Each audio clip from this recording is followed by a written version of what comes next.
Okay, this is our fourth video, and we're going to be working on problems 32 all the way to problem 40. I'm not going to read this part displaying data to you. I highly recommend you do. There's important information. It might help you remember something on the test.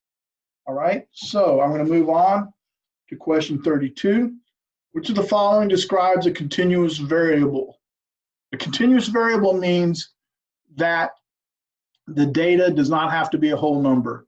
It could be any fractional, like if I talk about your height or your weight, because you could be 32.222222 kilograms or whatever, all right?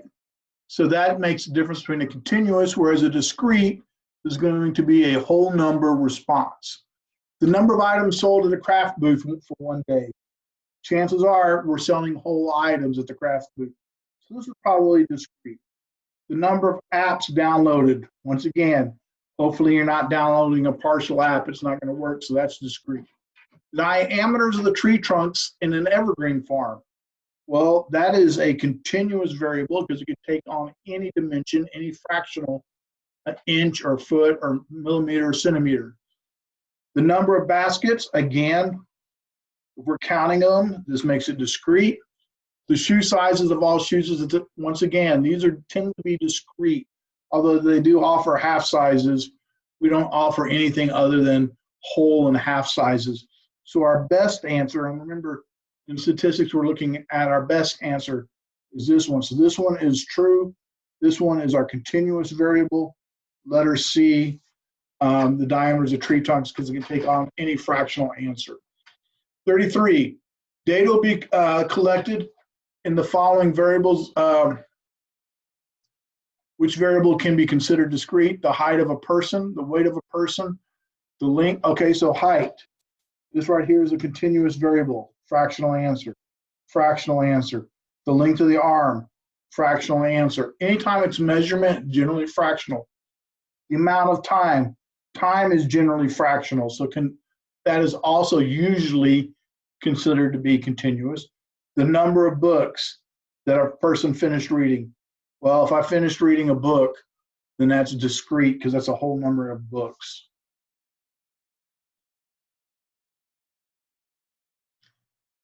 Data were collected at 100 United States coins minted in 2018. Which of the following represents a quantitative? So quantitative variable versus qualitative or categorical. Quantitative is measured numerically. Categorical is a trait, like your eye color is a trait. All right, so the type of metal, this would be a categorical. The value of the coin, well, a penny, 5 cents, etc. Those are numerical, so those are quantitative. The color, that's a categorical. The person depicted on the face, that's a category of faces. The location where the coin was made, again, non-numerical. So the only one that had a numerical measurement was B. So that's our answer. Which of the following questions about cars in a school parking lot will allow for the collection of a set of categorical data? I've changed this up. And the best answer for this one, just so you know, and I'm just going to get, is how many blue cars are in the lot. Okay, because typically with categorical data, we're able to count the number of them. So consequently, how many blue cars in a lot, and I'm just going to keep it short on that one. 36. The following bar chart shows the relative frequencies of days of rain for 30 days in 4 regions of a certain state. All right, which of the following statements is not supported by the bar chart? So here we go with not. So whenever you have this, make sure you're doing true, false. Really important when it's a not or incorrect. Region D had the greatest percentage of rain. Yeah, region D has the highest. This is relative frequency. So basically these could have been written as percents, 25%, 50%, 75%, 100%. So yeah, region D had the most, so that's true. Region B had the least percentage. It's the lowest. Yeah, that's true. Region A had more than 15 rain days. Well, this one's a little bit tricky. First off, I'm not even sure exactly where this is. All right. So it says more than 15 rain days. And we're talking about a month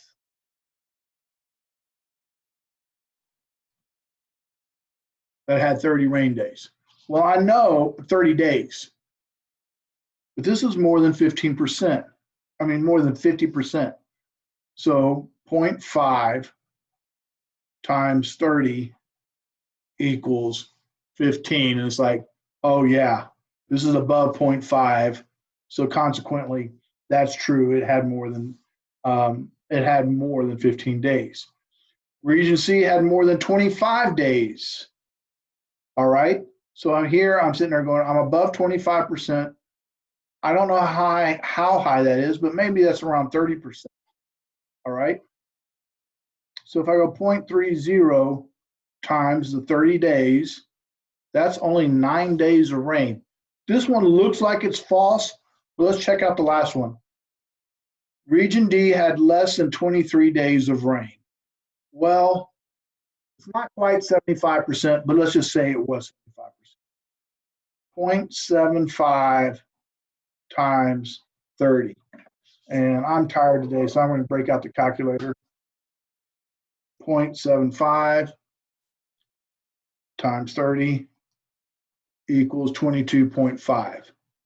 Well, they didn't even get up to 75%. So they definitely had a less than 23 days. So my best answer here is letter D. I'm going to pause for a second. Okay, we may get some interruptions from the dogs. They're kind of excitable right now. I don't know what's going on. I apologize. So if you hear some barking, everything's okay. So the following bar chart displays the relative frequencies of the responses of students by grade level when asked, do you volunteer in a community service activity? The light colored was no. The dark color is yes. Which of the following is not supported by the bar chart? So remember, we're looking for true, false. More than 60% of both 10th graders and 11th grade students responded yes. Well, when I look, that's above 60% because that's right here. That's above 60%, so this is a true. 12th grade students had the least percentage that responded yes. You can see that they're the lowest, so they have the least percentage. All right, not necessarily number. Less than 40% of 10th graders responded no. Well, we know this to be true because more than 60% responded yes. And if I go 1 minus this number, it's definitely, this is less than 40%. So that's also true.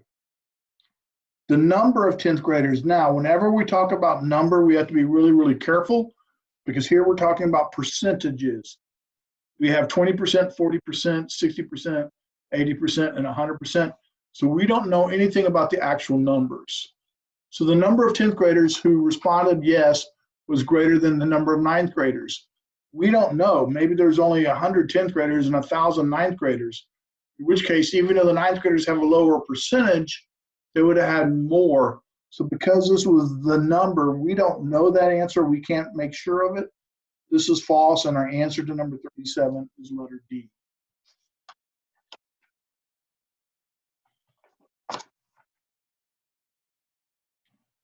Number 38, for a particular job at your company, you need 3 employees.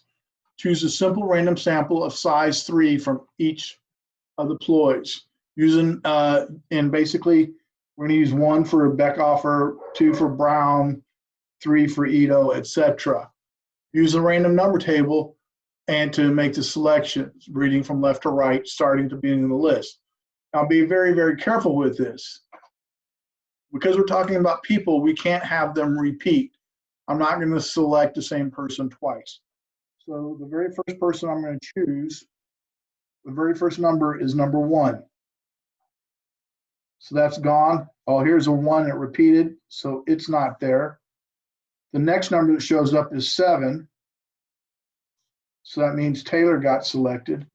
And the next number is number 9, which means Weiss. So Beckhofer, Taylor, and Weiss are who got selected. So for number 38, we have C as our answer. Number 39 is another one on simulations, but it's substantially trickier. You're testing a new medication for relief of depression. You're going to give the new medication to subjects suffering from depression and see if their symptoms have lessened after a month. You have 8 subjects available. Half the subjects are given the new and the other half the placebo. The names of the 8 subjects are given below. Use the assigned random digits and starting at the beginning of the list and using single-digit labels, you assign the 4 subjects to receive the new medication while the remaining receive the placebo. So whoever we select is getting the new. Whoever we select off of using our random number table gets the new. The rest get the placebo. All right. So so here we go. The first number was 8. So that's Tang. So Tang is getting the new. Next number is 1. That's Blumenthal. So he's getting the new. Then we have 5, which is House, and he's getting the new, or she. 0 is not 1, so we can skip it. 7, Pavlikova is the next one, and they're getting the new. All right. The subjects assigned to the placebo are, they didn't ask us for the new. They asked us for the placebo. So who's getting the placebo? Placebo, placebo, placebo, placebo. So 39 is going to be letter D. All right. 39 was letter D. We figured out who was getting the new, and then the leftovers were getting the placebo. Moving on to question 40.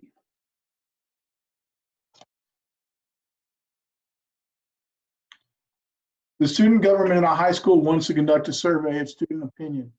It wants to begin with a simple random sample of 60 students.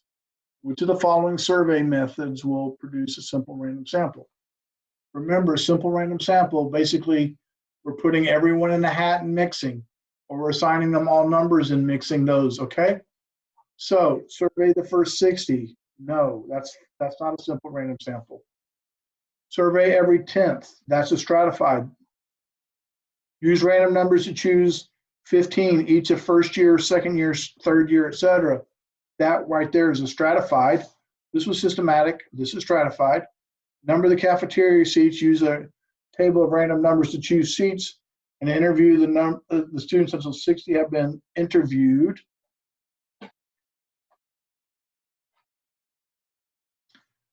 Possible. We'll come back to it. Number the students in the official school roster. Use a table of random numbers to choose 60 students from this roster for the survey. Okay, so this, I'm randomly choosing the people. This is my answer. And you're like, well, what was wrong with this? Remember, the people who sit together are probably friends and are not representative of the entire population. So this answer, while it is random, although you randomly selected the people, because they are sitting in groups, it very well might be biased and overrepresent one group of kids and underrepresent another group. So our best one is the school roster, which is letter E, randomly selecting from that. And that concludes this video.